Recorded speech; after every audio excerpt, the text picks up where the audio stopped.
selamat datang. Di depan saya ada Nothing Phone 4a Pro, dan hari ini saya akan menunjukkan kepada Anda bagaimana cara mengaktifkan serta mengatur hotspot portabel Anda.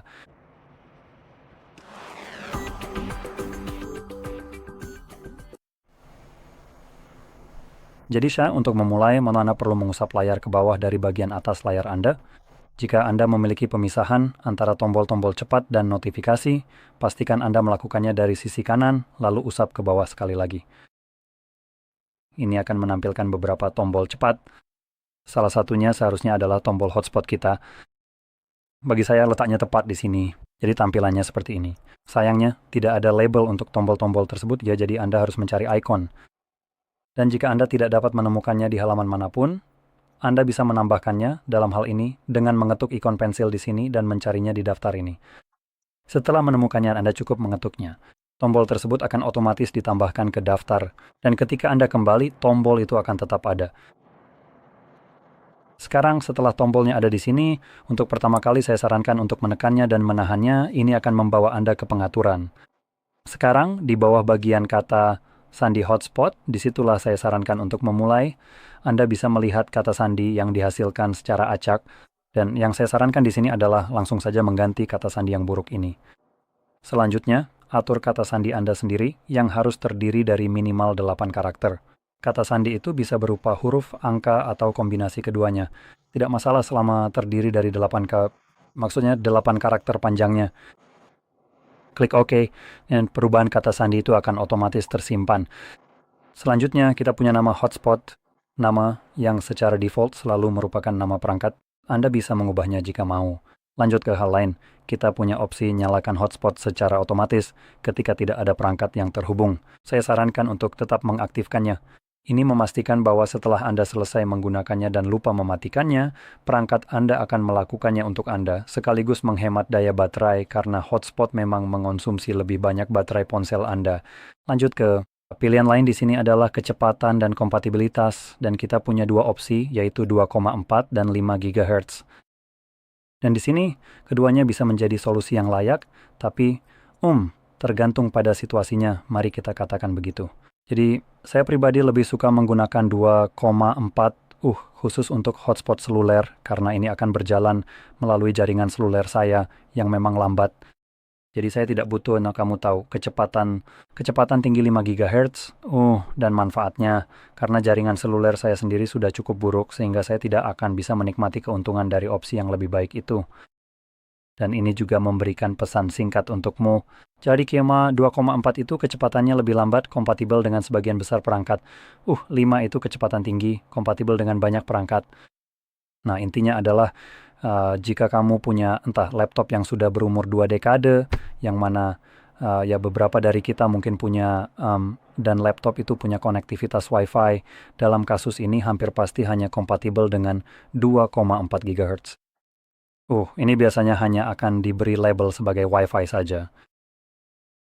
Sekarang, sementara beberapa perangkat lain, jika kamu membelinya di waktu yang lebih baru, mereka mungkin akan diberi label sebagai Wi-Fi 6, Wi-Fi 6E, atau bahkan Wi-Fi 7. Semakin tinggi angkanya, semakin baik kompatibilitasnya, dengan sedikit catatan khusus untuk Wi-Fi 6 dan 6E. Ini memang kebodohan dari aliansi itu sendiri. 6 sebenarnya bukan berarti 6 GHz. 6 sebenarnya adalah 5 GHz. 6E adalah 6 GHz. Jadi itu memang momen yang agak konyol dari pihak Wi-Fi, tapi ya setidaknya mereka menyadari, hey, ini agak bodoh juga. Jadi, bagaimanapun juga, seperti yang saya katakan, sebagian besar perangkat saat ini mendukung 5 GHz, tapi jika perangkat Anda tidak mendukung 5 GHz, dan Anda memilihnya di sini, yang akan terjadi adalah saat Anda mencoba menggunakannya, perangkat yang tidak mendukung itu tidak akan bisa melihat hotspot Anda. Jadi inilah kekurangannya, yaitu tidak semua perangkat mendukung angka yang lebih tinggi di sini. Tapi jika Anda memiliki perangkat apapun yang hanya mendukung Wi-Fi, perangkat itu akan tetap menggunakan yang ini. Dan semakin tinggi angkanya, itu selalu kompatibel ke belakang. Jadi seperti Wi-Fi misalnya, seperti yang saya katakan 6E, itu mendukung 6 dan yang biasa dan seterusnya. Jadi memang ada kompatibilitas ke belakang yang membuatnya jadi lebih baik. Dan ini juga salah satu alasan kenapa saya pribadi lebih suka 2,4, karena benar-benar setiap perangkat akan mendukungnya selama bisa terhubung ke Wi-Fi. Sekarang untuk kekurangan dan keuntungannya di sini, atau keuntungannya adalah fakta bahwa setiap perangkat mendukungnya. Kekurangannya adalah 2,4 mungkin sedikit lebih. Kadang-kadang bisa saja mengalami gangguan dari sinyal lain karena frekuensinya tidak terlalu mendukung banyak sinyal di jalur ini, sehingga bisa saja terjadi interferensi antar sinyal dan menimbulkan masalah seperti koneksi Wi-Fi atau hotspot, Anda tiba-tiba terputus, disconnect, dan sebagainya. Jadi ini biasanya terjadi ketika Anda tinggal di daerah yang padat penduduk, di mana akan ada banyak sinyal di sana. Dan kita tidak hanya berbicara tentang Wi-Fi, ya seperti yang dibuat oleh ponsel atau hanya router, tapi Anda juga bisa memperluas ini ke semua perangkat smart home seperti kompor, lampu, dan perangkat lainnya. Semuanya berjalan di frekuensi 2,4 GHz yang sama sehingga menciptakan lalu lintas seperti ini. 5 GHz mengalami masalah yang sama, jadi Anda bisa beralih ke frekuensi ini, dan seharusnya itu bisa mengatasi masalah tersebut. Tapi tetap saja, jika perangkat tersebut tidak mendukung 5 GHz, Anda tidak akan bisa melewati itu, apapun yang ingin Anda lakukan. Bagaimanapun juga, hal terakhir adalah jumlah maksimum koneksi. Entah kenapa ini diatur ke maksimum, saya akan mengubahnya menjadi 1. Tidak perlu sebanyak ini. Kita tidak akan menjalankan server dari sini.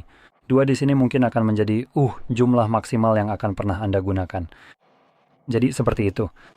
Dan kapanpun hanya ada 1 perangkat, bahkan jika seseorang tahu kata sandinya, perangkat kedua tidak akan bisa terhubung. Jadi setelah semuanya diubah, kita bisa menutup ini, cari tombol sakelar, dan cukup ketuk untuk menyalakannya. Dan juga setelah selesai menggunakannya, Anda bisa mengetuk sakelar ini lagi untuk mematikannya. Tapi jangan khawatir jika Anda lupa mematikannya. Ponsel Anda akan mematikannya untuk Anda selama perangkat sudah terputus dari hotspot. Jadi, saya harap Anda merasa ini sangat membantu. Dan jika iya, jangan lupa untuk tekan like dan subscribe, dan terima kasih sudah menonton.